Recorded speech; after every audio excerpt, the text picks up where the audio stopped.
Hello, welcome to this discussion on the autumn equinox chart and its ramifications for the Middle East. This is the next in a series of talks I've been giving around the great change that's happening all over Earth. My name's Chandra Easton. I'm an esoteric astrologer, spiritual healer based in Australia, and I'll be talking about global events using as a lens the autumn equinox chart, which falls on the 20th of March. That's just, a week or so away, 2016. The way I'm doing this is to cast the chart for different locations in and around the Middle East. I'm looking at Israel and Turkey and Iraq and Iran and Azerbaijan and Saudi Arabia, Egypt. Just to see if I can elucidate the potential changes that stem from this chart. Now, the equinox charts and the solstice charts, they form part of mundane astrology, and I combine the traditional lens of mundane astrology with my insights and understanding about esoteric astrology. I'm looking at the political and the geopolitical events which may potentially emerge. This is a vast subject, and to go more deeply into it, one would need to look at the charts of the individual countries, but I'm not doing that. I'm simply looking at the equinox chart and the potential for political, environmental, financial change in the region. Okay, so the equinox chart occurs when the sun enters into Aries. It happens every year, and it is the astrological beginning of the year. So I'll start with Syria. Seems like a good place to start. The most cataclysmic country, and so much damage that has happened in Syria for the last 5 years. The chart has 1, 2, 3, 4, 5. It's got Venus, Neptune, Chiron, Vulcan, and Mercury in Pisces. Now, Pisces is one of the signs of the zodiac associated with endings and beginnings, and on a geopolitical level, it's associated with a fight to the death, or you could say the end of one aspect of consciousness and the beginning of another. We are going through a consciousness raising opportunity all over the earth. Some souls will choose the heart and move forward on the path of light. Others will choose the path of harm, hatred, war, whatever you want to call it. These are the two paths offered by Pisces.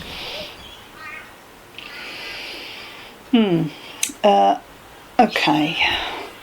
Within the chart, we have Uranus and Pluto forming a relatively tight square, 2 degrees. This has been happening on and off for the last 3 years, actually. So that's 2014, 2015. I think it even started in 2013. And now into 2016 as we come towards the end of the Uranus-Pluto square. The Uranus-Pluto square is literally the severance. I suppose you could think of it as a bit of a bridge or a pathway of fire between the age of Pisces and the age of Aquarius, and we're all moving along this continuum. We all have the opportunity to grow into greater consciousness, greater compassion, or to choose not to. We have our free will. So what do the nations choose? I forgot to mention my website, starastrologyhealing.com.au. Let's have a look at this Syrian chart. First thing to notice about the Syrian chart is that Mars, which is in Sagittarius, indicating, amongst other things, war and refugees, is within a 3-degree aspect to the Aries ascendant. It's a hidden sesquiquadrate, square and a half, and a sesquiquadrate to Uranus in Aries. So the volatility continues in Syria. The fact that there's a 3-degree aspect means that there is, some opportunity for escape for some people, but effectively the war has decimated and destroyed decimated and destroyed Damascus and destroyed the lives of the Syrian people, and now I suppose it just remains to be seen which countries around the world will give these refugees sanction. Okay, so the fact that the Uranus is 3 degrees off the ascendant, well, it's very hard to say anything apart from the fact that the political struggle for control of Syria continues, and the crisis continues. And I suppose the strongest energy in this chart is Jupiter in Virgo, sitting on the 6th house cusp, which talks about the chaos and the descent of chaos in the impacting every aspect of ordinary life in Syria. It's simply not possible to have livelihood. It's not possible to go about an ordinary life. The capacity for ordinary living with the Syrian people has been removed, and there's no sign of it continuing. No sign of restitution. No sign of the war stopping. Okay, I'll move on to the chart that I've cast for Jerusalem. These charts, they look very, very similar. They have minuscule differences. And it's the minuscule differences by aspect that I'm looking at. So here Uranus is even closer to the ascendant, and the potential for war is increasing in the Middle East. So I would take that there'll be a lot of sabre rattling. Now these charts, these equinox charts, they govern the period forward from this eclipse, and it's hard to know how long they are in impact. Could be that it's 3 months, could be 6 months. So they're like petals that unfold until the next solstice and the next equinox chart. Yes, as far as Jerusalem concerned, it looks like there's a lot of sabre rattling going on. There may be more active involvement in the war. I think what I'd say is that Uranus is very, very close to the Aries ascendant, and I think the issue is really about national pride that's at stake. And, it's hard to see that Israel will keep its army out of the volatile situation, and they are taking, I think, a fairly proactive, aggressive stance for national defence of their borders. How this manifests, I assume this is associated with keeping refugees who are flooding in from Syria out. Okay, I've moved across now and I'm looking at the chart for Istanbul, focused upon Turkey, and the exact aspect that I see here is Saturn exactly conjunct within 0.5 degree of the 9th house cusp. So this corridor for the people who are fleeing from the Middle East, from Syria, continues through Turkey. All of the planets in Pisces and Sun in Aries are all in the 12th house. So there's a lot of undercurrents going on. I guess you could say that there's a lot of political pressure being applied to Turkey behind the scenes to deal with their borders and the flood that's happening with the refugees fleeing across the Turkish border into Syria, and there's no end in sight for resolution of this issue. This will continue to be a pathway. Yeah, the moon's in Leo with a hard aspect to the midheaven, so I'd surmise that the government will take increasingly a more determined stance, I would say lacking in compassion, closing the doors to the heart. Very, very dangerous decision for the government in Istanbul, but one that I am concerned may gather momentum. Okay, I'm moving now across to the Iraq chart cast for Baghdad, and the most striking aspect here is that Mars in Sagittarius, that governs war, is exactly conjunct the 8th house cusp, and an exact inconjunct to Taurus rising. So I would say that Iraq will defend would potentially go into war to defend its resources. It has its sovereign rights to assert. Yeah, there's a financial pressure going on in Iraq to protect, I would say, the oil pipeline, and to, the oil pipeline, and therefore the control of the oil price, and therefore the control of the global economy. So this exact aspect indicates that there will be pressure put on the government in Baghdad for the control of this pipeline. Now, I'm not sure whether this is pressure coming from the Americans, whether it's a consortium of countries. I don't begin to understand the specifics of it. All I can say is from the chart is that there's a potential for very aggressive action to defend or to acquire the resources of Iraq. It is possible that this Mars in Sagittarius could lead to some degree of civil disobedience. The civil disobedience could come as a groundswell from people in Iraq wanting a move towards independence in their fragile political circumstances that the country's in. It could also be that there is disruption to the... now, where are the Caucasus Mountains? I think they're much further north. I'll have to look that up. But I would say that mountain ranges, these are governed by Taurus and also by Capricorn, are liable to be disrupted if the power struggle for oil continues, focused upon Baghdad. Okay, moving to Saudi Arabia, and virtually everything I've said about the Baghdad Iraq chart also applies to Saudi Arabia. The defence of their sovereign borders, the propensity to go for war, to either acquire or to protect the flow of oil, and also, and I don't know about the geophysical situation in Saudi Arabia. Not sure if there are mountains there, don't think so, but the potential for displacement of the Earth's crust. There's also an interesting yod between the moon in Leo, Capricorn on the midheaven, and Chiron in Pisces. So I'd say that this is referring to a coalition, a coalition that Saudi Arabia is involved in for the protection of its sovereign assets. Possibly this has got a coalition connection with America. Moving on now, I'm going to look at Tehran and the chart that's been cast for Iran. The strongest aspect in this chart is Saturn in Sagittarius on the 8th house cusp.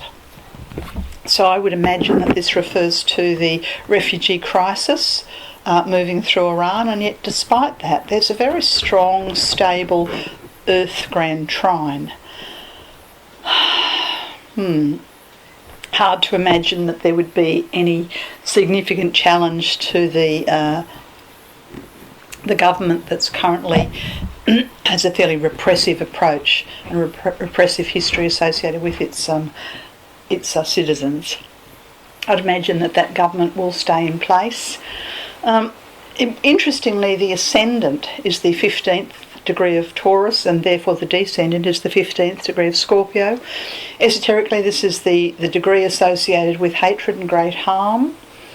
So the repression of women, I think, is indicated here, and the continuation of that repression of women by the regime that holds to the conservative old values.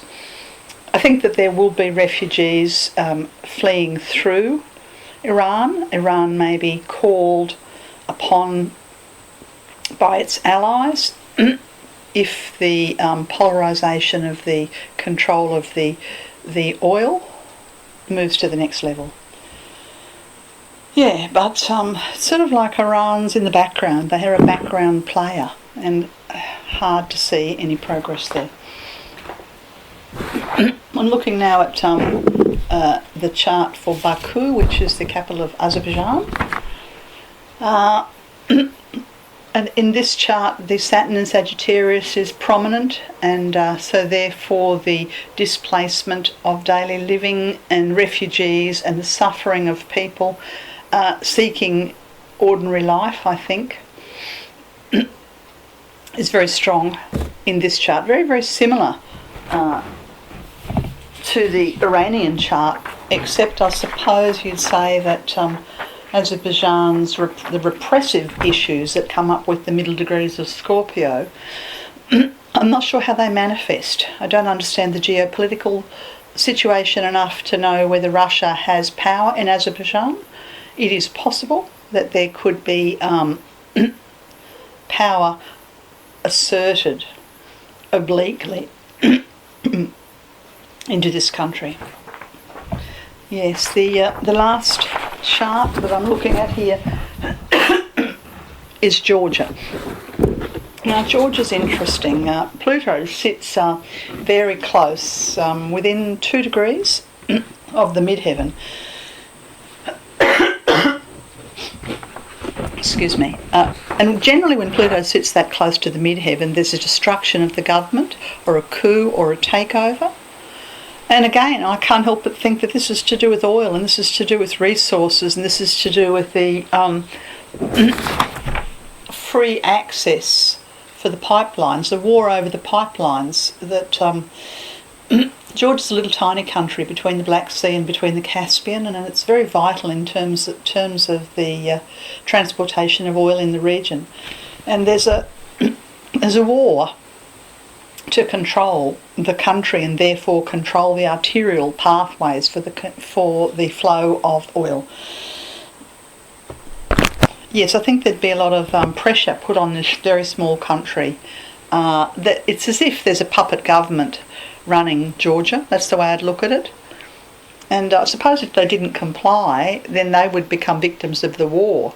And I say that because Mars in Sagittarius is exactly conjunct the 8th house cusp. So that I think they're being leaned on politically, financially, by big players in the region.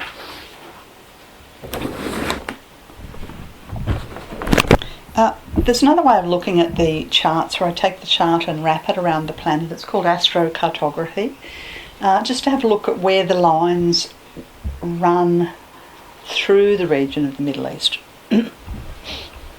I've just done one map for the Middle East here because all the countries are relatively close together. And I noticed that the Pluto line associated with power and control goes up into Russia and down into Kenya.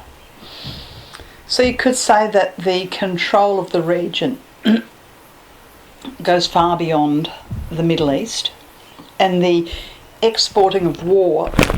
Yes, the exporting of war, the strings extend into Africa and up into Russia. That's the Pluto line that goes from Russia through the eastern corner of the Black Sea, through Syria, through Saudi Arabia, down through the Red Sea, through Ethiopia and down into Kenya. Now the Uranus line that's associated with earthquakes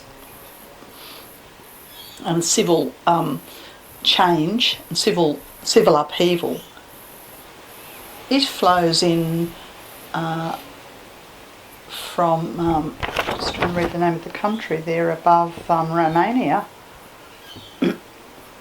through the Ukraine, through the middle of the Black Sea, through the heart of Turkey, crossing Cyprus, straight through Jordan, across the Red Sea, through Egypt, well no, not through Egypt, through Sudan, through Ethiopia, and again down to Kenya. Now, this whole region is liable to either have civil disobedience or earthquake. Take your pick. There's a push and a need for change in this region. So we've got the Russian government trying to pull strings in the Ukraine. We have the potential for undersea earthquake activity in the Black Sea, very, very dangerous for earthquakes in Turkey. If there was quake activity in Turkey, it's quite possible that there could be, if it was large enough, there could be displacement of either the Black Sea to the north or the Mediterranean to the south. Either way, Cyprus is in great danger. Potentially there could be tidal waves impacting the Levant, that eastern end of the Mediterranean. Uranus is crossing the Suez Canal, not that far from Cairo, and for at least 100 years more, the Suez Canal has been a vital link, transportation, food, economy, war, everything basically. So if there was a disruption to the Suez Canal, this would change the geopolitical power games in the region. It's possible that there could be exporting of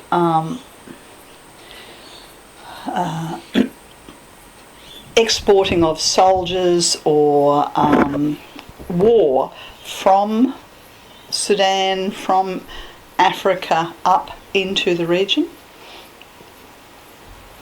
Yeah. I noticed that northern Yemen is not far from the Uranus-Pluto line, so this whole region is extremely volatile in terms of the push for democratic change, the exporting of violence, and the potential for earthquake or volcanic activity. What I didn't say was that the volcanic activity happens on the Pluto line. That's the one that runs from Russia through Syria, through Saudi Arabia, and down to Kenya. And the earthquake line goes from the Ukraine through Turkey, through Jordan. What is the capital of Jordan? I haven't got my atlas open here, but it looks as if Jordan gets a direct hit in terms of the volatility of the region or the potential geophysical changes. Yeah, I won't look further afield. I don't think, I could start commenting on the countries in the southern Mediterranean region, but I think I'll leave that for another talk. Yeah, hard to say what displacement may happen in the Black Sea as a result of geophysical change in and around Turkey. That would be a great concern. It's a very fascinating subject, looking at the potential changes of all change comes from the will of the people, as from the governments. So when people rise up and remove governments from power who aren't operating for the will of the people, then positive change can happen. Nothing is predetermined. The potential for change is what I'm looking at here, in the physical, the financial, the economic, the social and the geophysical. There are many other talks around the Great Change. You'll find them under my playlist, the YouTube channel. You'll also find lots of interesting information on my website, Star Astrology Healing. And of course I work with individual people on a one-to-one basis all around the world, just to help you understand what's the next step in your life, get a window on your year ahead, the purpose of your life, your spiritual awareness, relationships, all of that. Lovely to catch up. See you next time. Bye.